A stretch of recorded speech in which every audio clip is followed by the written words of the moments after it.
think for sure that there's some problems with the polling, because I think people do have a problem saying out loud that they support the president of the United States right now. But I don't know if it's 30 points. It might be 6 or 7. But I mean, we've seen things come down. We've seen his approval ratings. Even if it's inflated by 30 points, it's still come down by 6 or 7 points. So do you think he's doing a great job of selling everything that he's doing right now? Yes, I think he could use a little more help from Congressional Republicans.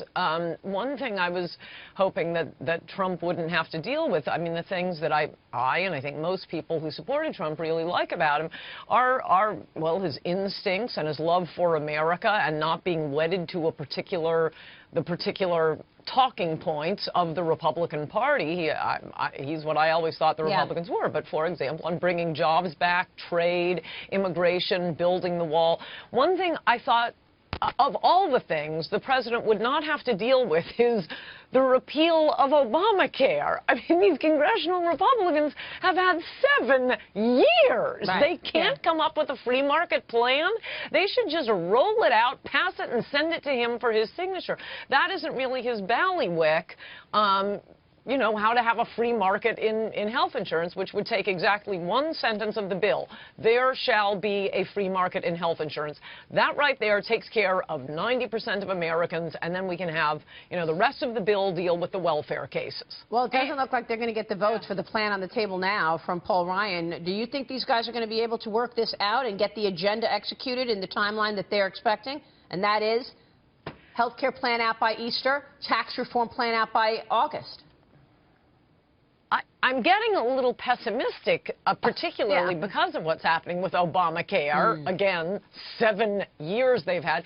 And just as a general matter, I've noticed that it's oddly difficult to explain the free market in an area where we haven't seen it for many, many decades, i.e. health insurance.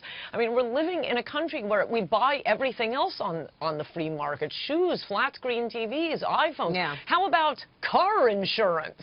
And you always feel like you're talking to an old Soviet lady explaining how she's going to get bread if the government doesn't provide it. And we don't need Congress. It's because we have single payer through Medicare, and even President Trump says, I'm not touching Medicare.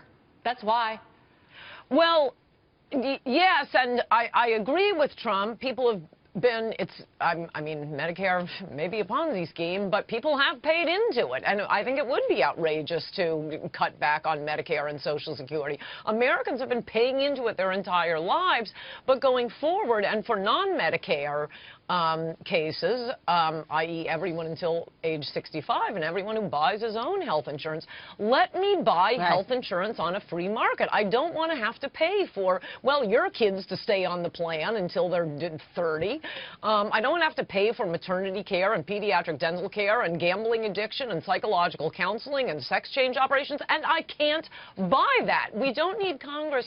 I mean, if Congress wrote a bill on hotels, they'd be, don't worry, we're going to make sure every hotel room has a bed and a TV. No, I think the free market can figure that out. Yeah, well, we'll see if they can figure it out. Ann, good to see you. Thanks so much. Good to see you. Ann Coulter joining us this morning. Fox